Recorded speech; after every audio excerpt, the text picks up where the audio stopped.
What's up, guys, and welcome to my channel. I wanted to show you some of the records, pretty much 90% of Jean-Michel Jarre I have. I also have unboxing of a box set, all three Oxygen albums, so you can check that on link down below. So let's start with first one that came in 1976. Jean-Michel Jarre. This is from that box set, but I just wanted to show you that this was the first album, 76. Then came my favorite, Equinox. Oh boy, I love this album so much. When I was a kid, I got this one, and I was heavily into progressive rock and hard rock and all this guitar stuff, you know. And then this was, my brother brought it home, and it was like electronics. And it was so good. I still love this album. It's my favorite Jean-Michel album. That's one. And then came Magnetic Fields, if I'm not... Magnetic Fields, yeah. This, he started to be a little bit poppy. Still a good album, but it was a little bit shifted gears here. I don't like synthesizer music or stuff like that, but he is the best. If I have to listen to some synthesizer music, this is the one. This is the artist that I've pretty much followed. So this was Magnetic Field. Was a shift in music here. Then came Concerts in China, double album, really good. They have some new tracks here too. Very good album. It was the first Western musician to go to China. Obviously, China in that time, in 1981, was very close country. So it's like a big deal for him to go there and do concerts. I believe I read somewhere that there was a really problem with electricity because his concert used so much electricity and they couldn't provide it. Obviously, you can see there, there's all so much power needed, so it was a problem there. Let me see. So this was a Concert in China, double album. One of my top 10 live albums, fantastic record. Came this Zuluk. It had little bit voices here. Continue with that poppy thing, electronic poppy thing, and it was okay, but still is him. So, here, obviously this is not lyrics, but it's written in many kind of languages. For the first time, actually, he had also a label, custom made. I go on, and this one.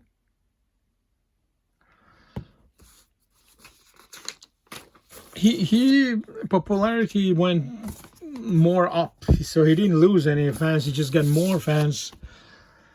Again, there's a look. This, he came back to form. Very good album.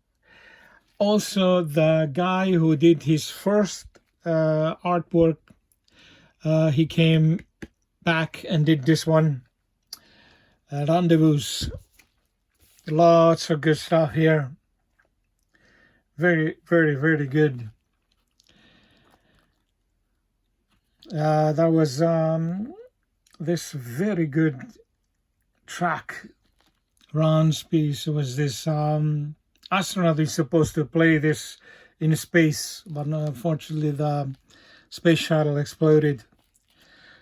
So it's kind of sad thing, supposed to be very special. Sadly he died, but he managed to pull sax here. So this is so he dedicated this album to him. And you can see there. This piece was especially composed for Ron to play on saxophone. Ron was about the piece, then it reached it's really what a sad thing. So it's written for him. There you go. Very good album. Then came, excuse me, a live album, Houston and Lyon. 2 concerts. The Gateful, lots of pictures there. This is only one vinyl, but it's great. I really don't like when it's like 2 languages. Like you have English and French. I mean, he's French, absolutely, but he's an international star. He shouldn't be writing 2 languages, or just make it French version or English version. It's so stupid, in my opinion. It's really stupid to read these 2 languages. So I got a side, first side there. Good live album. Then came Revolutions, a little bit more that kind of electronic poppy thing. It's not a bad album, but it became that. Since I have many of them, I bought this one too. It was not expensive at all, so I just thought I can have this. Sometimes I listen to it. Another live album, very good. This was in London. I saw this on TV actually when it came out in 1989 or 88. I'm not so sure. And it's a good album. Live albums are good. I have 3 live albums from him, and they're all good actually. There's Live, Waiting for Cousteau.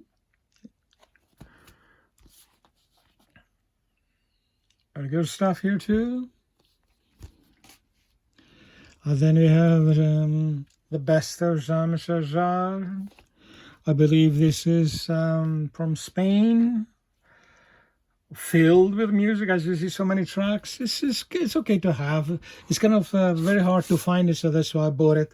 Plus, you can see this a picture of the records that I showed you.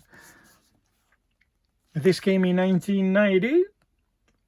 Well, basically when CD started to take over, so that's why it's hard to find this on vinyl. There again, and then came Oxygen 2. Obviously, this is not the original art cover. This is from the box set, but I just wanted to show you that this was the album that came after that. I love this album.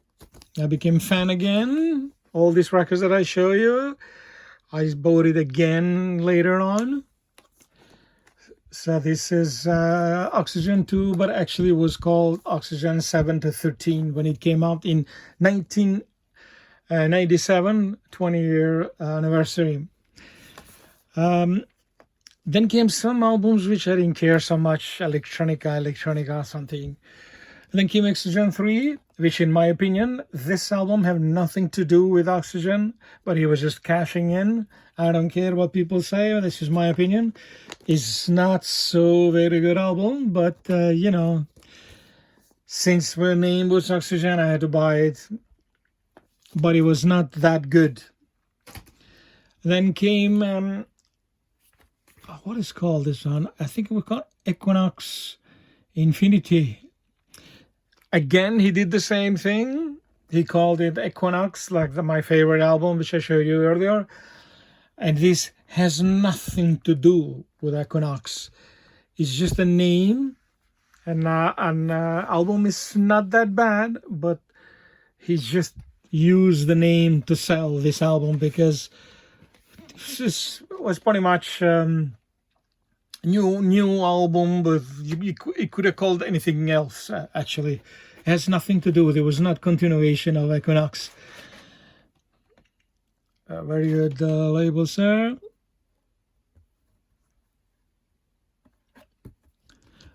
Don't get me wrong; it's not that bad, you know. But still, it's when you expect continuation of Equinox, my favorite album. This is nothing. This has nothing to do with that. All right, guys, you just let me know what you think. This is my collection of JEAN-MICHEL. And please make sure to see unboxing of this video too down low in description app. Thank you for watching. I hope you will like this video, and take care. Thank you.